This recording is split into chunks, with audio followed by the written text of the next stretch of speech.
Muchísimas gracias realmente a todos los panelistas. Tenemos una presencia muy distinguida en nuestro panel. Sabe que espero que todos ustedes recuerdan que nosotros vamos a estar transmitiendo en español y en inglés en este panel, así que voy a empezar dirigiéndome al panelistas. Vamos a empezar por Guillermo Achá, que es el presidente y director de Yacimientos Petrolíferos y Fiscales Bolivianos. Hemos escuchado que han habido unas noticias muy inspiradoras recientemente acerca del progreso que tiene Bolivia en las últimas décadas. ¿Cuál es,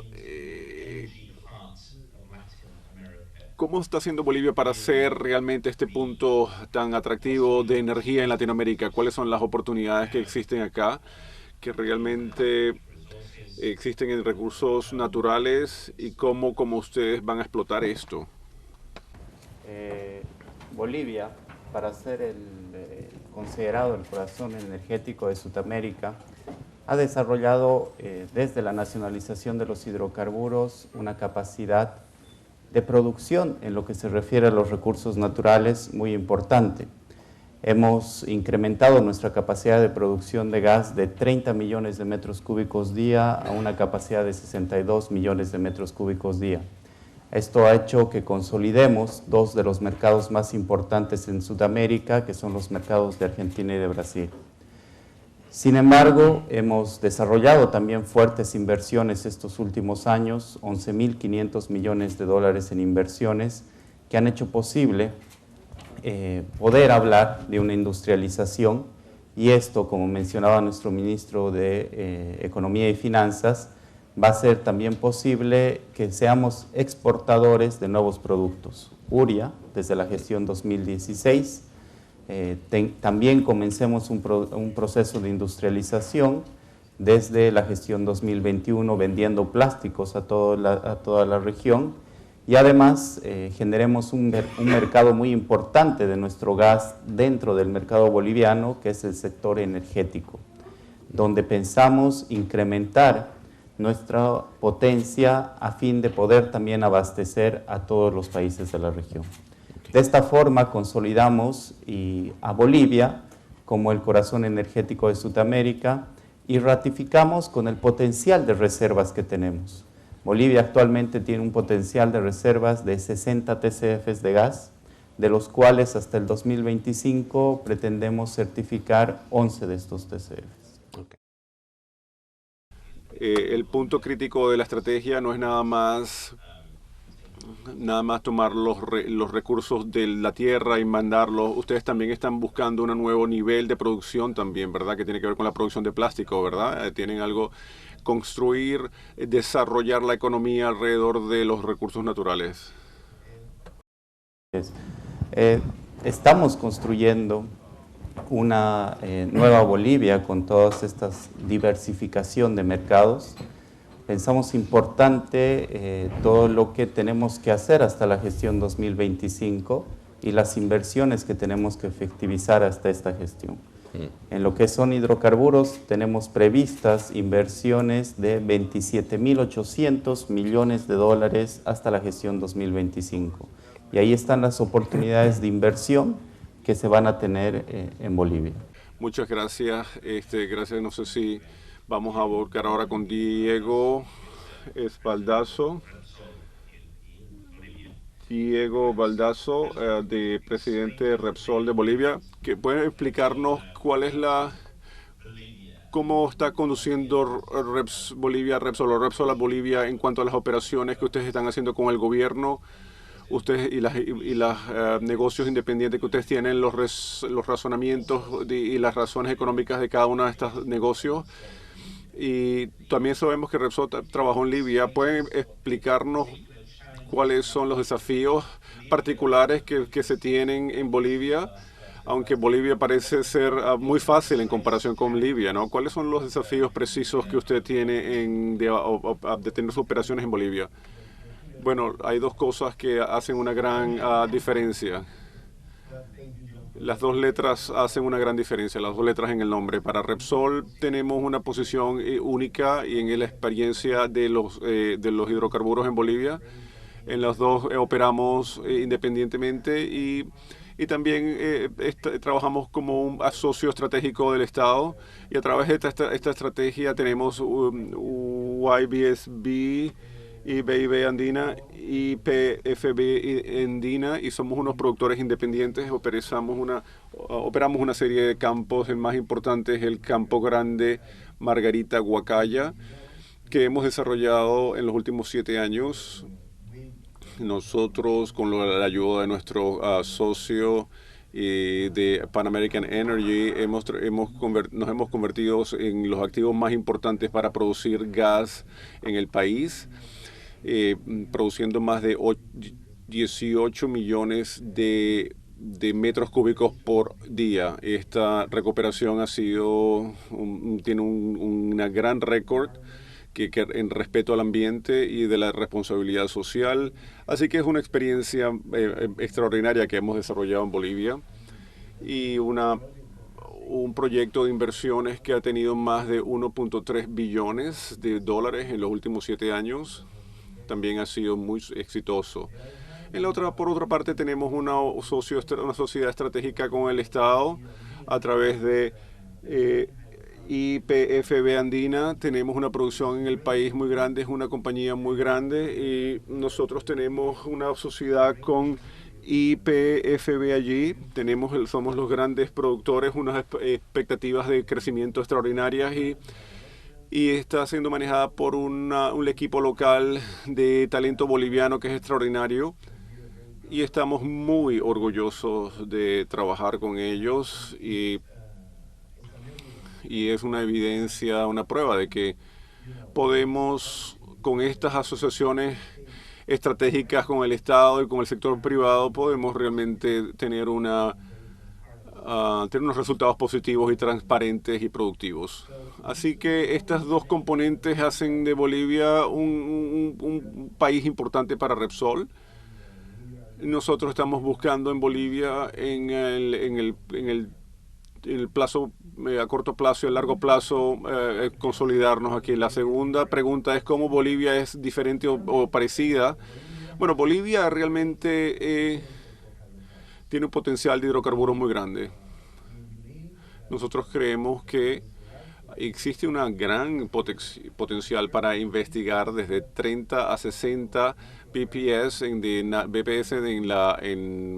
reservas de gas natural en los campos bolivianos. Es un valle geológico importante de gas. En la costa hay unas complejidades. Bolivia es muy diversa, es bellísima, es un país extraordinario en cuanto al ambiente, el aspecto social, pero hemos desarrollado también técnicas para manejar esto muy responsablemente y transparentemente. Como se puede conocer en el desarrollo de Margarita Huacayo, es una prueba de que podemos respetar el ambiente y las comunidades que viven allí. Y en general esto es un trabajo fácil. Esto es mucho más fácil que en Libia. Bolivia es un país muy bello y seguro. Y muchos expatriados, después de trabajar en Bolivia, quieren retirarse allí. Conozco mucha gente que está allí para retirarse. No he estado allí, pero me imagino perfectamente gente que piensa eso. Es un país extraordinariamente bello. Pienso que hay una estadista. Vamos a hablar de Harold Matsugashi, quien es el jefe de los recursos minerales de Sumitomo Corporation. Es el vicepresidente también y el gerente general del grupo de energía y recursos de Sumitomo. Y eso lo hizo muy famoso al principio, pero también se encarga de los metales y minerales y ahora es el que lidera esta instalación de minera más importante de Bolivia. ¿Cómo es posible construir realmente una instalación de minera tan grande en una parte tan rural? ¿Cómo usted pudo hacer eso? ¿Cómo es posible hacerlo con el trabajo de porque entiendo que 99% de bolivianos están trabajando, el 99% de la mano de obra es boliviana. ¿Cómo ustedes pueden construir una operación así? Bueno, muchas gracias por tu presentación. Como has dicho, tenemos la mayor operación minera en Bolivia. Esta es la más grande, la inversión más grande del país, inversión más grande en el país. Y por supuesto, estamos operando en el Potosí, y la mayoría de las personas en la región no han tenido experiencia experiencia de operatividad minera, pero nosotros hemos tenido dificultades al de entrenar y para tener un entendimiento mutuo sobre el negocio, pero también tenemos esto pasado en los dos partes. En la otra parte también está pasando, tenemos el mismo nivel. Nosotros somos socios, por supuesto, y bajo lo que yo trato de hacer es que desde mi punto de vista estoy tratando de tener una buena comunicación persona a persona con cada una de las personas que está involucrada en el negocio. Quiere decir que nosotros hemos desarrollado una relación de confianza, contratando a las personas adecuadas, y por eso hemos incrementado aumentado nuestras operaciones allí. La visión de la compañía es también ser una compañía boliviana mundial de recursos que esté localizada en Bolivia, pero queremos realizar operaciones mineras en todo el país y en todo el mundo, y creo que estamos cerca de hacerlo. Quiero agradecer a las personas de Bolivia, el gobierno de Bolivia, que me han dado la oportunidad de trabajar con su gente. Yo pienso que las personas más naturales para trabajar con gente tienen las destrezas apropiadas para trabajar con ustedes. Tiene que ver con educación, hemos oído hablar de cómo se mejoran los estándares educativos en Bolivia, cómo se está invirtiendo en la educación, en el entrenamiento de la fuerza laboral. Sí, por supuesto, hemos invertido muchos millones de dólares en el entrenamiento de las personas antes de venir a Bolivia.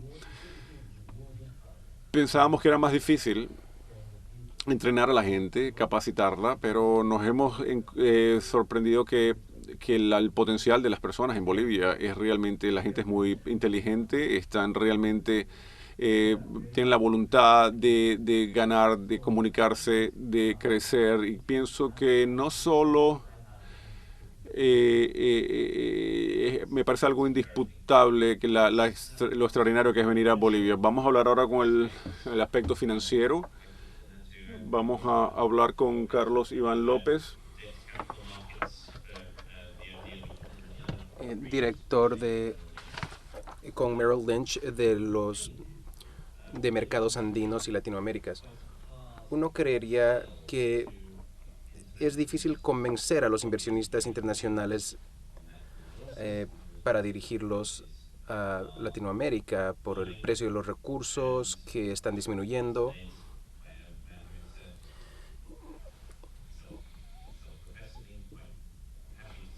Y es dirigido por un líder, diría, populista, orgullosamente populista, de izquierda. ¿Cómo podría usted persuadir al inversionista? ¿Cómo puede convencer para prestar, para invertir en Bolivia? Hola y gracias a todos. No fue difícil convencer. Cuando hicimos un llamado para Bolivia y los colegas en el 2012, recaudamos un interés de 4,5 mil millones de dólares de inversionistas, y si lo comparan con otros países latinoamericanos, es una demanda muy buena, de más de 229 inversionistas. La mayoría estaban fuera de Bolivia, así que tuvimos un espacio muy limitado para vender a inversionistas bolivianos. El espacio fue duplicado por un factor de 9, en comparación con casos donde los inversionistas no quieren comprar. Ese no fue nuestro caso. Y pienso que es así porque quisiera mencionar dos cosas. Número uno, la transparencia. lo transparente que fue el gobierno con los inversionistas. El ministro Arce vino en los viajes con nosotros y hablamos sobre todos los temas críticos y habló de las noticias del día y pudimos separar, el ministro pudo separar lo fundamental, los datos fundamentales de las noticias del día, y el ministro lo hizo así. Podemos decir que Bolivia tiene el mayor crecimiento en Latinoamérica. En los últimos 5 años, Bolivia ha crecido más que la mayoría de países, creo, solo comparando con 4 o 5 países de Latinoamérica, que son Perú, Panamá y Paraguay. Ha crecido un 5% consistentemente y vemos que será una cifra comparable este año, según todo lo que vemos. Así que del punto de vista de crecimiento va muy bien. Luego, mucha disciplina fiscal. El gobierno es muy disciplinado del punto de vista fiscal. El déficit solamente el año pasado fue de 0,5%. Fuera de eso, manejamos unas ganancias muy elevadas, entre las mejores de Latinoamérica. Como el ministro decía, lo fundamental en los métricos fue muy fuerte también. El PIB fue de 5%, de los más altos de la región, y comparado a su deuda, del punto de vista de comercio, del punto de vista fiscal, muy fuerte. Y con respecto a la transparencia, creo que nos hicieron preguntas muy difíciles y el ministro fue muy abierto. Tenemos reglas muy fuertes en Bolivia. Creo que los inversionistas conocen la política y las regulaciones, y el ministro las manejó muy bien, de sectores muy específicos, muy estratégicos para el país, parecido a México. En el caso de México se ve que la mayoría de estas industrias le pertenecen al gobierno. Sí, un poco, sí. Pero en general creo que los inversionistas apreciaron lo abierto que era nuestro país, y frente al gobierno fue así. Todos los temas críticos fueron revelados abiertamente en toda la documentación y no había más consultas, no se cerraban a ninguna pregunta o consulta. Fueron muy abiertos con los inversionistas. Creo que se trataba de eso. Pero el punto crítico aquí creo que es un gobierno de izquierda, abiertamente de izquierda, con orgullo. Claro, claro que sí. Hay que separar los ideales de los datos fundamentales. Y en el caso de Bolivia las cifras están ahí. No es así con otros países y por eso los inversionistas podían ver eso y desasociar a Bolivia de otros países de la región que también tienen agendas socialistas muy fuertes, pero con menos disciplina del lado económico y fiscal. Bueno, sí quisiera que continuemos con el tema de cómo Bolivia puede recaudar financiamiento internacional. Le doy la bienvenida a Kathleen McLaughlin, socia en Paul Hastings, que trabaja con el gobierno boliviano. Le hago a Kathleen la misma pregunta. ¿Acaso Bolivia tiene el marco legal y regulatorio necesario para fomentar la inversión de otros? ¿Los inversionistas extranjeros sí tienen la seguridad política y judicial que necesitan? Creo que tiene la razón usted. He tenido el placer de representar al gobierno en sus ofertas de bonos internacionales y voy a repetir lo que algunos de mis colegas aquí han dicho porque creo que es importante. Sí han habido reformas regulatorias en el sector de la minería y obviamente han habido mejoras en respecto a la claridad de la nacionalización y el señalar qué exactamente es la agenda política y si acaso va a cambiar. Y pienso que el gobierno siempre ha sido consistente con respecto a esto y lo ha revelado. Y como Carlos dice, siempre les han hecho preguntas muy difíciles, pero también es muy transparente. Y esto es algo de suma importancia, yo pienso, para la inversión directa del extranjero, sea en forma de bonos o inversiones directas en proyectos.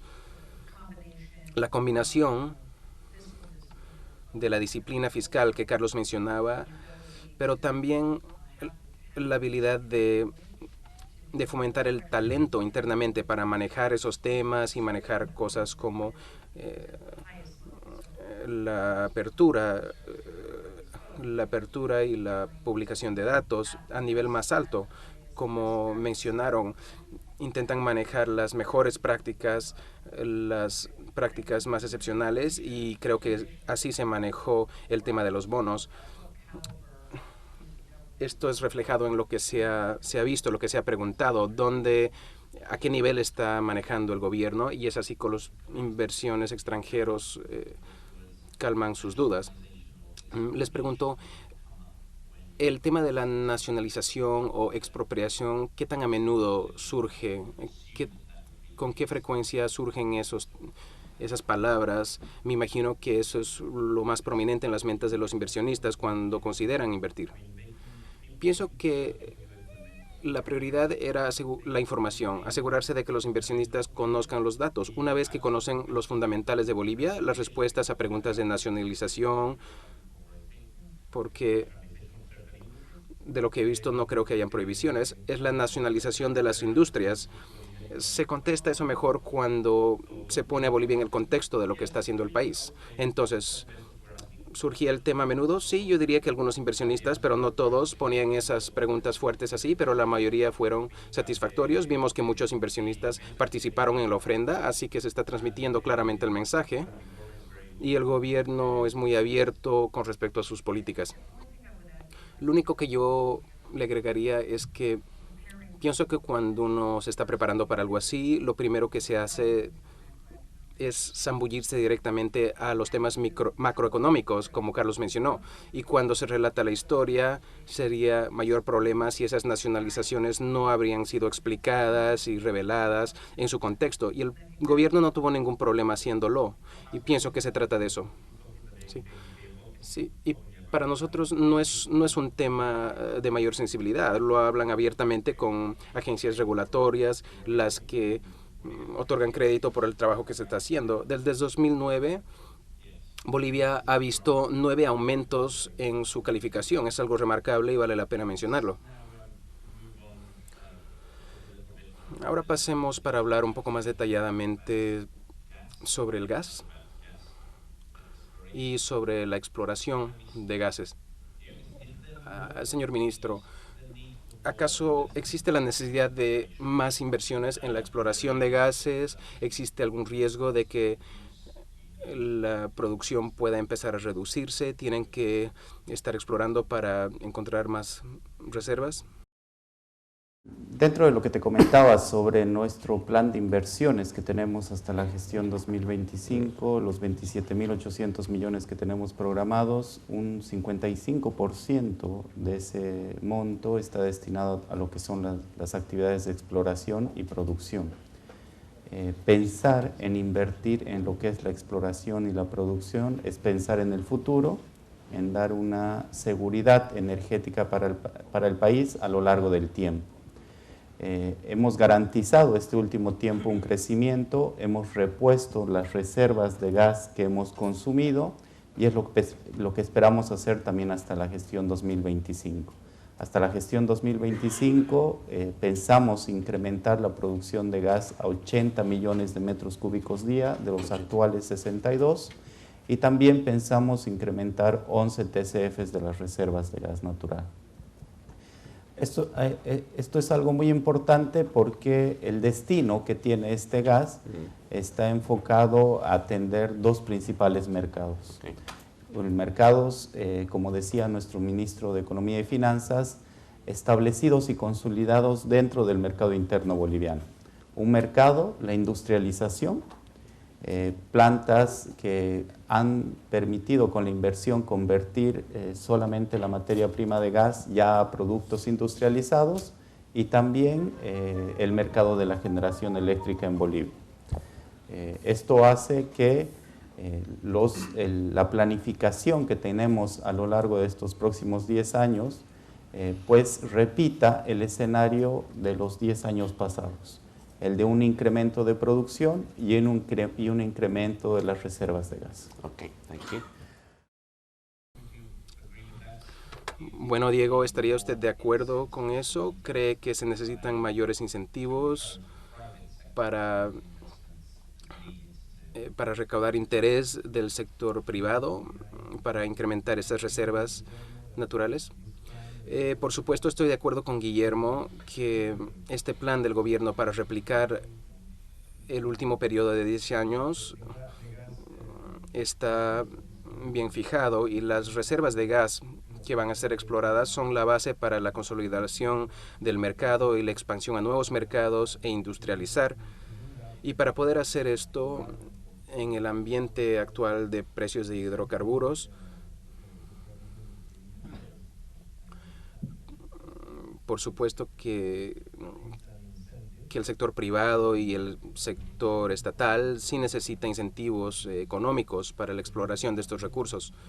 La buena noticia es que el gobierno se está esforzando mucho para aprobar esta ley que han compartido con nosotros y anticipamos que sea aprobada en las próximas semanas o meses. Pero parece que es bastante importante para ustedes que sea aprobada esta ley. ¿Qué son exactamente los incentivos o la ayuda adicional que necesitan? Pues definitivamente con los precios actuales de hidrocarburos, la inversión en la exploración se trata de contemplar el largo plazo, ¿cierto? Toma mucho tiempo invertir en la exploración. Primero existe una fase social y permisos ambientales. Luego hay que hacer análisis sísmicos por unos años más. Luego se excavan. Las excavaciones toma más de un año más o menos, así que todo este ciclo toma bastante tiempo para la inversión económica y más atrayente con respecto a los ingresos por la inversión. Otro incentivo que está presentado hoy que se necesita con respecto a los diferentes componentes que se puedan diseñar este incentivo. Bueno, ahora hablemos un poco sobre la infraestructura. Siempre hay una necesidad crítica para las empresas haciendo negocios en un país en desarrollo. Si puedo comenzar con usted, señor Haruo. Si existe la necesidad de mayor infraestructura, ¿dónde debería presentarse? ¿Debemos ver inversión en transporte o en electricidad o en educación? ¿Dónde usted ve las necesidades críticas de infraestructura que podrían presentar oportunidades para los inversionistas? ¿Qué se necesita? Sí, nosotros estamos operando en áreas remotas. Al principio estábamos invirtiendo en infraestructura, líneas eléctricas, carreteras, trenes, etcétera. Con nuestros socios hemos invertido 1,8 mil millones de dólares hasta ahora. Y pienso que se invirtió también en la educación. Si en esa época Bolivia ya hubiera tenido más infraestructura, creo que hubiéramos ahorrado más en nuestra inversión. Pero ahora ya gozamos de la infraestructura presente para operar, así que no requerimos mayor inversión en infraestructura actualmente. Pero si Bolivia fuera a desarrollar más la industria de la minería, pienso que la mejora a largo plazo de esta infraestructura sí se requiere.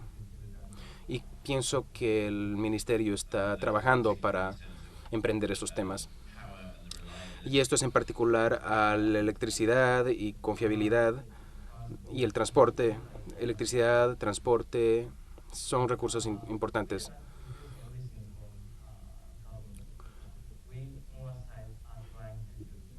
Pero no requerimos que el gobierno lo haga todo. Nosotros estamos aportando como podemos, ¿ya? Para poder disminuir los precios de la materia prima y de los materiales. Vemos una inversión de 3-4 millones de dólares para incrementar el proceso de tratamiento de la materia. Y hemos completado ya un proyecto exitosamente. Al mismo tiempo, también podríamos aumentar el uso eléctrico por 10%, o incrementar la producción hidráulica de electricidad por 14%.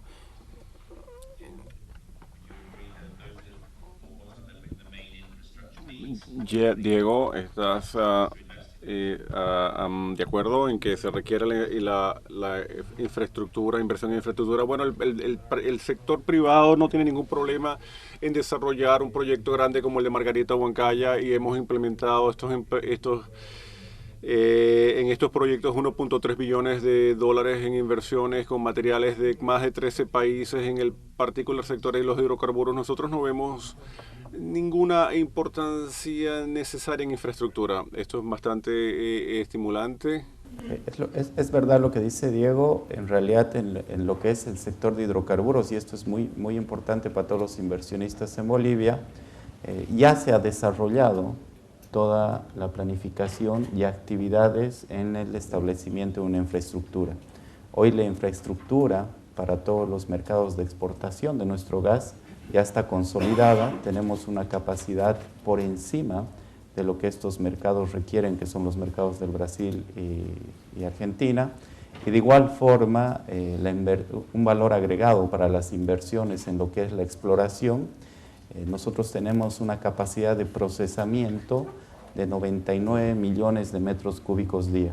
Es optimizar esta capacidad de procesamiento para los nuevos proyectos exploratorios que pueden aportar al uso de esta capacidad de procesamiento. En infraestructura, entonces, en lo que se refiere a hidrocarburos, creo que no existe ninguna necesidad a muy largo plazo. Impresionante. Okay, pero ya existe la red que se necesita para hacer todo lo que... Absolutamente todo. Wow. Let's now move muy bien, ahora vamos a movernos. Lo que pienso que es una preocupación para inversionistas potenciales, que son los problemas que pueden venir, la caída de los precios de las materias primas. Lo primero que voy a decir es, lo primero es, ¿tiene Bolivia, las instituciones financieras de Bolivia han evolucionado de forma tal de que sean menos vulnerables a las contingencias financieras? ¿Tienen ustedes unas instituciones nacionales con las medidas necesarias que pueda sobrevivir a una crisis financiera en caso de haber una crisis en los países vecinos? Sé que ha habido una y por lo tanto creo que es razonable hacer esta pregunta, y pienso que muchas personas están preocupadas por lo que sucede en Latinoamérica, en lo que pasa en la región, si pueden sobrevivir, si ustedes pueden ver una caída significante en los precios de los hidrocarburos. Creo que en general el sistema financiero de Bolivia es muy fuerte. Es fuerte, tiene una fortaleza que tiene que ver con, no depende de los mercados financieros internacionales, es bastante independiente, es un mercado local, y también en cierta forma está aislado de todo el mundo y de los mercados mundiales, así que tienen una base muy fuerte localmente, y estamos moviéndonos mucho a la moneda local, que está menos dependiente de la moneda americana. Estos son los elementos que ustedes están viendo en los mercados internacionales, que los hacen menos susceptibles a contingencias del extranjero. Así que no pienso que, digamos, que pasa algo en los países vecinos. No creo que esto realmente habrá un shock en los mercados locales, porque no es dependiente de los mercados internacionales o de otros países realmente.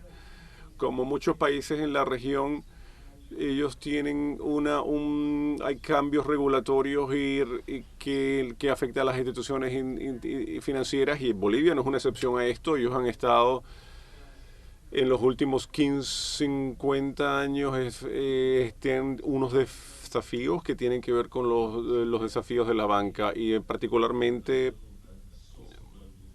la fuente de la demanda local para bonos y los recursos financieros es muy importante. Tienen también arreglos de pensiones parecidos a los de Chile, Tenemos un sistema eficiente de pensiones en el mercado local. También estamos muy activos en el mercado secundario de Bolivia a la hora de emitir deuda en bolivianos y en dólares americanos. Y así que los bancos pueden depender de todo esto para el refinanciamiento y, por supuesto, de los depósitos. ¿Y qué proporción ustedes tienen de deuda denominada en dólares versus bolivianos más o menos en la deuda argentina? ¿Es baja o pienso que es menos del 50%? No sé más o menos, pero creo que está cada vez moviéndose hacia la baja con la recesión.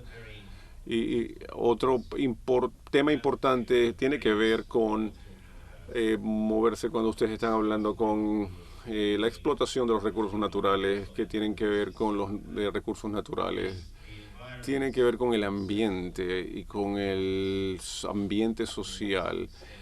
Bolivia ha dicho que usted es un país muy bello, que tiene muchas posibilidades para expandirse en el turismo y en muchas otras, con sus ecosistemas que son muy frágiles y muy únicos y una sociedad con una cultura muy diferente. ¿Cómo ustedes están en la capacidad de desarrollar una industria del gas y de la minería sin tener un impacto negativo en el ambiente? Pienso que el ambiente tiene en las recursos naturales tiene algo que ver. Pienso que nosotros tenemos una prioridad grande en el ambiente y como ejemplo tenemos una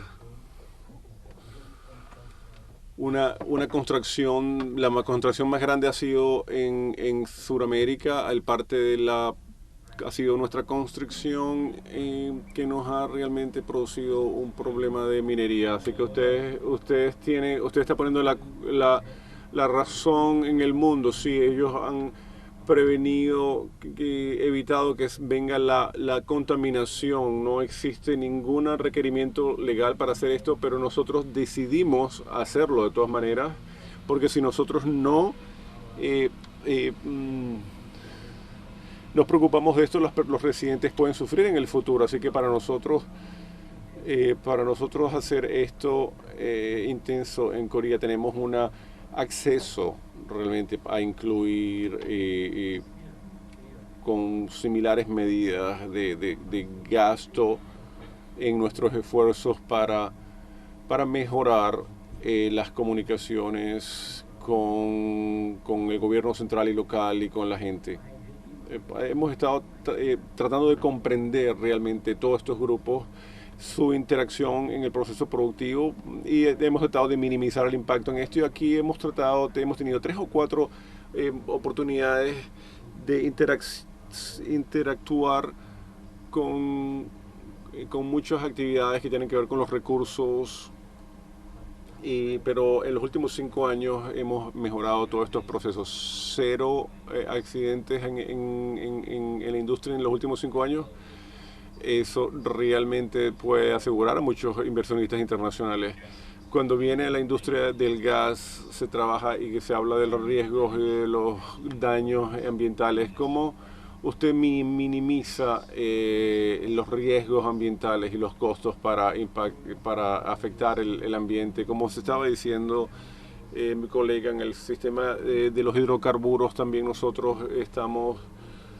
consideramos que lo fundamental de lo que nosotros hacemos es la sostenibilidad, el respeto al ambiente y el respeto a las comunidades locales donde nosotros operamos. Y entonces, en términos del ambiente y de la protección del ambiente, en Bolivia tenemos instituciones muy claras que regulan esto y nosotros interactuamos con esto claramente, transparentemente, diligentemente y nos movemos para cumplir con los requisitos y también como una compañía europea también tenemos estándares muy altos que se deben a todos los países en los que operamos. Por lo tanto, para nosotros eso es una garantía de que cuidamos al ambiente. Tenemos las tecnologías para usar el gas y para hacer la quema durante las pruebas, así que nosotros ya no quemamos el gas como había antes, lo enviamos, nosotros lo usamos hasta la última molécula de gas, nosotros no enviamos estos gases al ambiente.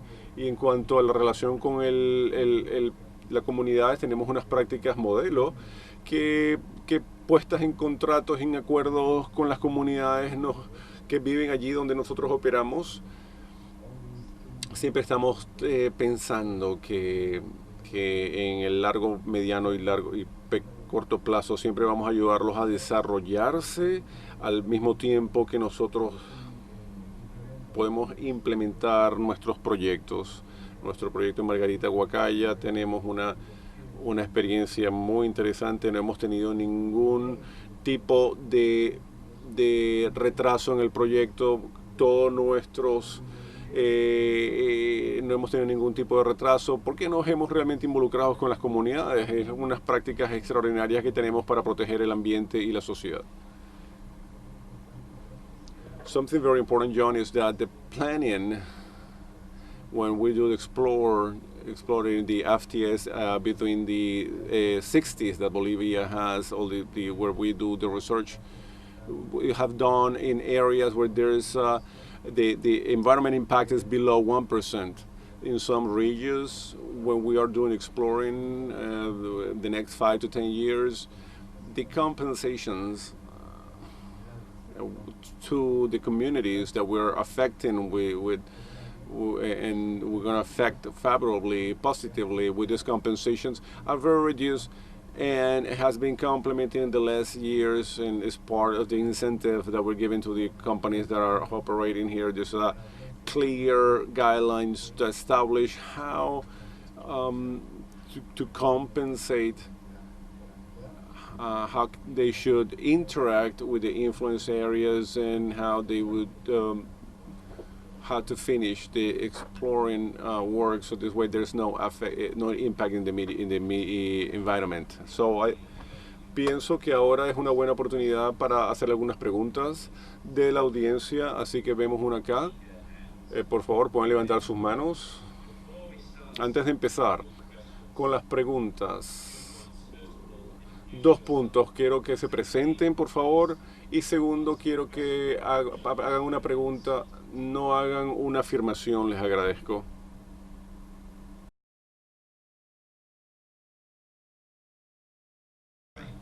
Muy bien. Mi nombre es Raúl Julio y soy un analista de Creighton y Associates, que es una compañía de manejo de portafolio. Tengo 2 preguntas. La primera pregunta es, ¿qué compañías americanas tienen una presencia en Bolivia y en qué sector? Y la segunda pregunta es,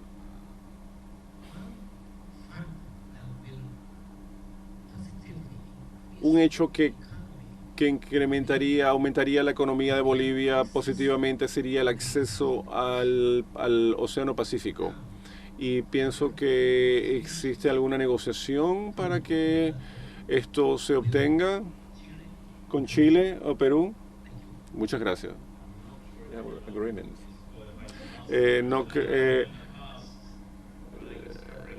No creo que tengamos la capacidad de responder esa pregunta. Una vez estuve en México, había una conversación alrededor del acceso al Pacífico entre los Méxicos de Bolivia y Chile. ¿Alguien tiene alguna respuesta para esto? With respect to the first question, we can answer it, and the American companies developing activities in our main sectors, oil in Bolivia. We have a big company, which UOP Honeywell, that has activities and established technologies for so many plants inside Bolivia, and facilities in Bolivia that should bring the technology of UOP, which is the technology to establish the processes within the refineries. And we also have the technology, the UOP up for the separation plants facilities, and we also have taken the technologies of dehydrating the tropical control plant facility. En cuanto a Sudamérica, ¿alguien tiene más preguntas en la audiencia? Algunas personas en la audiencia, ¿puede hacerlo, por favor? Muy bien, el micrófono, por favor. El doctor Maniel Heibet, perfecto, de los fondos PW. Para la persona que se dedica a los hidrocarburos, ¿cómo ha sido la relación con las comunidades bolivianas? ¿Cómo han sido los impuestos? ¿Y qué tan fácil fue obtener los permisos para empezar el trabajo allí? ¿Puede usted explicarnos un poco acerca del mensaje? ¿Cómo fueron los impuestos y conseguir tuvieron los incentivos positivos necesarios para construir el negocio en Bolivia? ¿Y qué tan fácil fue obtener los permisos burocráticos de las autoridades? ¿Fue un país fácil para operar? Generalmente los royalties en Bolivia no tienen, voy a ser honesto, competitivos como país, como Perú o Australia. Así que esa es la razón por la que nosotros necesitamos nuestro extra trabajo para hacer que nuestras operaciones sean más competitivas, especialmente bajo la actual precio de los metales y la crisis de los precios de los metales. Pienso que necesitamos más diálogo, necesitamos resolver asuntos en corto plazo, tenemos que mantener un desarrollo sostenible para el país y tenemos que entender los negocios para las dos partes. Muy bien.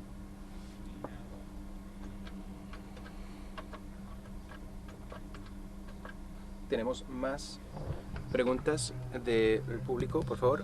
Sí, Broadway, Ryder. Nuevamente en el sector de minería, dice en el folleto que además de metales preciosos, el litio. ¿Alguno de los panelistas aquí podría hablar con respecto al desarrollo del litio en Bolivia?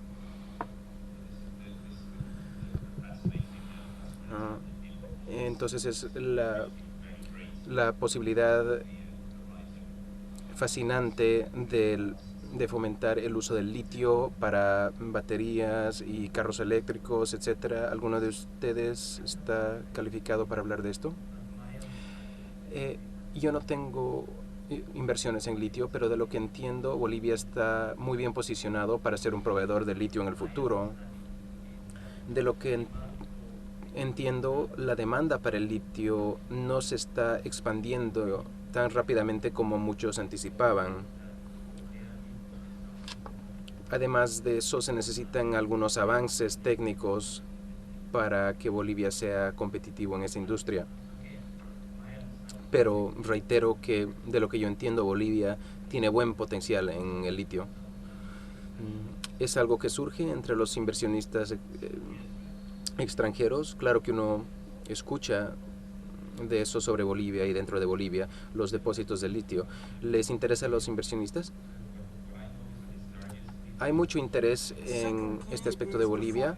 Sabemos que las reservas de litio son superiores a las de Chile por 3-1 y más grandes que las que hay en Estados Unidos. Pero ¿qué está haciendo el gobierno para desarrollar estos recursos? También se está explorando para poder darles una respuesta más satisfactoria.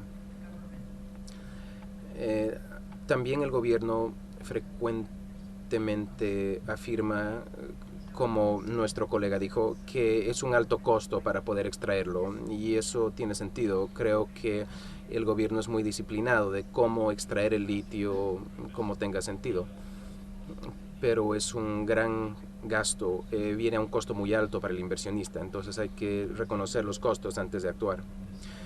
Tenemos tiempo para el caballero de este lado del pasillo. Probablemente tendrá que ser la última pregunta. Yo soy Alex Howe, trabajo con Junhee, una firma china. Mi pregunta es breve. Ayudamos a muchas firmas chinas invirtiendo en Latinoamérica. Mi pregunta es, ¿ustedes ven un incremento en inversiones chinas en Latinoamérica, en Bolivia? Y ¿Esto afecta el pronóstico de la situación y más específicamente cómo trabaja Bolivia en conjunción con otros gobiernos, específicamente con los británicos? ¿Alguien quiere contestar sobre el papel de China? Sí, en el sector de hidrocarburos sí hemos tenido en los últimos 3 años una actividad importante de lo que han sido las empresas chinas.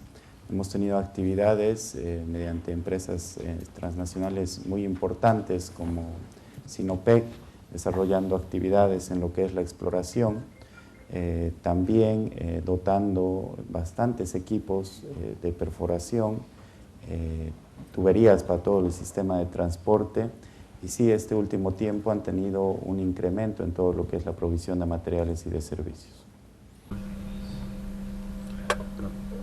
Entonces vemos una presencia china en Bolivia.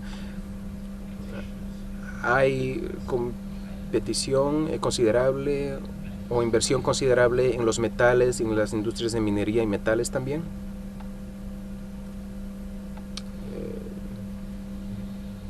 Sí. No puedo comentar demasiado en este tema con conocimiento, pero como dije, la industria de la minería es muy competitiva, lo que significa que se debe elegir dónde invertir, cómo invertir y en qué metal invertir. Entonces, en este sentido, necesitamos una relación muy buena con el gobierno. También enfrentamos desafíos mirando al largo plazo. Nuestros desafíos incluyen aquellos operacionales y administrativos, y espero que podamos resolver todos estos retos por medio del diálogo.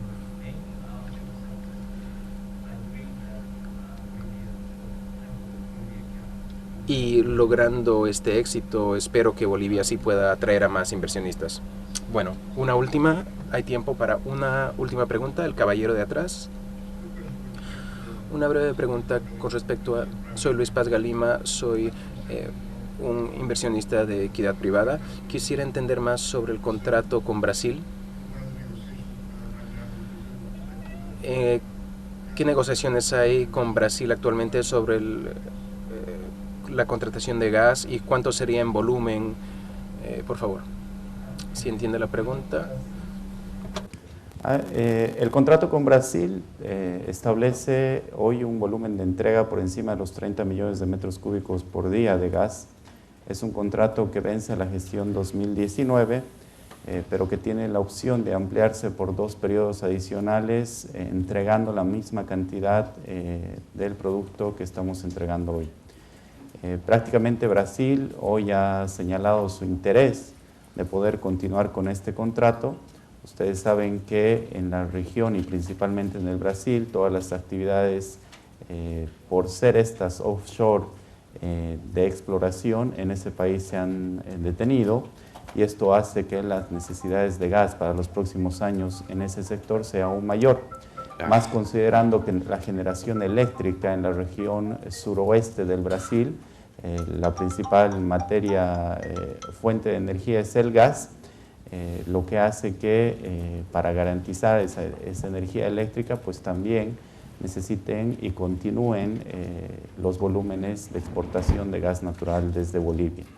Nosotros estamos en condiciones de poder comenzar la negociación, lo estamos haciendo ya, y una prueba clara de que continuemos con esta relación es que Petrobras Brasil en Bolivia está desarrollando fuertes inversiones en lo que es la exploración de estos próximos 5 años. Bueno, y con eso les agradezco y creo que ha concluido este panel. Ahora tenemos el tiempo para un breve descanso de networking. Quisiera agradecerles a todos los participantes. Es claro que Bolivia ha desarrollado una gran parte de la infraestructura necesaria para permitirles aprovechar de los grandes recursos naturales que tienen. Y claro que sí requiere de más incentivos para que continúe ese trabajo. Muchas gracias a nuestros panelistas por un fantástico panel y los vemos a todos aquí de regreso a las 10:15.